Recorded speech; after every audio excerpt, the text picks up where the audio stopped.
Salut à tous, c'est Turbodulce. J'aime pas trop les voleurs et les fils de... Ouf, ok, let's go. Je commence cette série de vidéos aujourd'hui, j'espère qu'elle vous plaira. On va s'attaquer à un projet que j'ai depuis hyper longtemps. J'ai acheté cette voiture en 2019 qu'on va aujourd'hui sortir de 3 ans de stockage. Je m'en suis servi sur 30 000 km, j'ai beaucoup ri au volant. Donc au programme, une petite sortie de grange. On va l'apporter dans un endroit où je pourrai travailler dessus. Je vous souhaite un bon visionnage et je vous embarque avec moi. Alors là, l'auto, Tib, tu peux leur dire. On se lance dans un truc, mon vieux.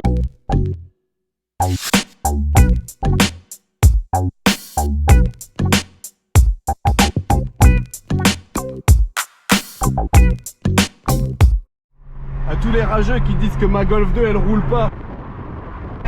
Eh bah si mon pote, elle bombarde même, regarde, je suis à 60.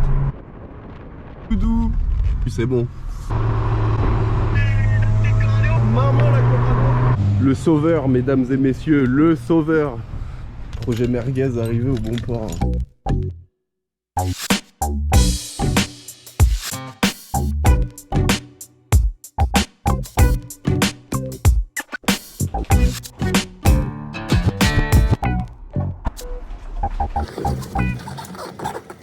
C'est quoi ce truc? Ça faisait longtemps que j'en avais pas vu. M'en parle pas. Sa proprio s'appelle Vanessa, mais on la surnomme... Bon, voilà le setup. On va faire un petit tour de garage, histoire de voir dans quelles conditions on va pouvoir travailler. On est dans l'atelier de mon grand-père. On a un sacré chantier pour retirer un peu tout ce qui s'est déposé ici, parce que ça fait des années que ça sert plus. On a donc un 1,8 litre GU à carbu de 90 chevaux, surfileté. Défileté d'ailleurs à 70 balles, que j'ai acheté d'occasion à un type de Montmirail fut un temps. Si t'es là, j'espère que tu vas très bien. L'étranglerie de porte à refaire, parce que j'avais changé l'étranglerie, mais j'ai acheté des vraies daubes. Au niveau de l'intérieur, c'est un peu démonté, ça ressemble pas à grand chose. On avait des petites cailles à l'arrière, il y a ce point de rouille dégueulasse ici qu'il va falloir adresser aussi. Petit grêlage par-ci par-là. Pas mal, non? Ça va être super.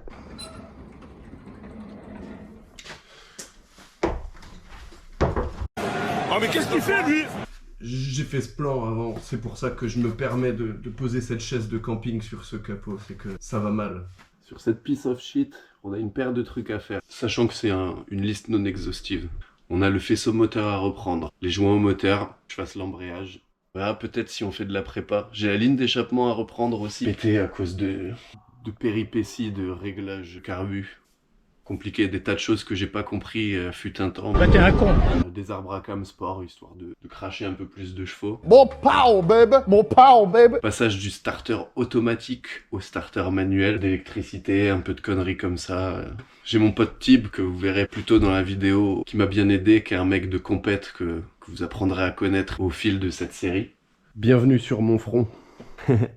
J'avais commencé à dégager le faisceau électrique parce qu'il est foutu. Quand le truc ressemble à ça, ça commence à être compliqué. Donc tout ça, ça va dégager, comme tu peux voir. J'ai l'impression qu'il va falloir qu'on s'adresse à la pompe à eau. C'est tout à fait dégueulasse. Je t'en parlais, la plaque du calculateur, elle a été délocalisée. J'espère que mon nouveau faisceau passera dessus. Il va falloir qu'on démonte tout le haut moteur, parce que j'ai fait genre 2 joints de culasse en 2 ans avec cette voiture. L'ouragan. Je pense que je vais dégager toute la face avant déjà. Ok, si je te remets la liste sous les yeux, jusque là, on est sur ce qu'il y a à faire dans le moteur. On a des rigides qu'on va changer, des durites qui sont plus ou moins neuves, mais on va vraiment tout remettre d'aplomb. Extérieur et châssis, le fit est un tantinet trop insolent. Il y a tous ces petits panneaux là, tu vois, ils sont refoutus à la vis à bois. Je t'avais fait un truc hasardeux parce que je m'étais cartonné dans une rond-point versus une Clio 3. Et ça m'avait développé quelque chose de pas super intéressant au niveau de tout ça. À 7 roues, qui comme tu peux l'entendre, mais pas le voir, fait un espèce de bruit. Pour ce qui est de la situation intérieure, on va jeter un œil au petit tableau des fusibles qui semble faire de la merde. Là on voit juste le peu d'étendue d'un sujet qui est complexe derrière. C'est la commande de chauffage. Les commandes elles sont super fragiles, elles pètent comme du n'importe quoi. Et un jour il y a un mec qui m'a fracassé cette vitre pour voler mon autoradio. C'est pour ça qu'il y en a un chou neuf là. Cette commande de chauffage, elle fonctionne que sur la 3e vitesse. Donc il va falloir qu'on regarde la résistance du chauffage aussi, qui est planquée je ne sais où. On va devoir tomber tout le tableau de bord. D'après mes calculs, ça devrait être quelque chose d'assez fantasque.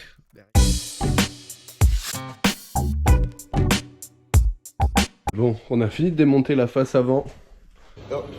On a donc une partie qui est ici. Et voilà à quoi ça ressemble. On va avoir un petit peu plus de place pour travailler. Ce qu'on va commencer par faire là maintenant tout de suite, c'est qu'on va passer un petit coup d'aspi parce que c'est dégueu là-dedans. Il y a plein d'épines de sapin. Parce que la voiture a passé aussi un peu de temps dehors. Et on va aussi tâcher de retirer, parce que comme vous pouvez voir, il y a une espèce de grime qui est là. Bizarre, C'est dégueulasse. dégueulasse.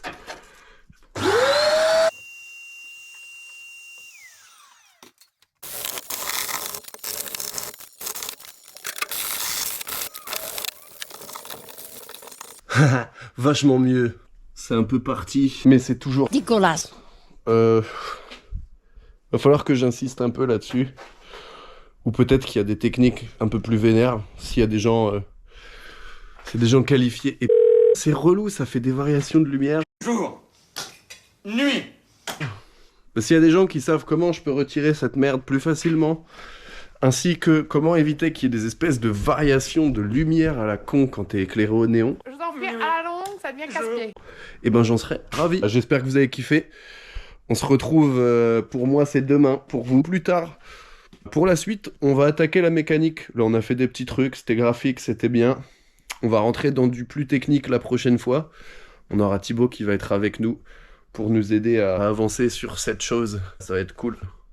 Merci à vous d'avoir suivi cette première vidéo. On reste branché pour la prochaine. Peace!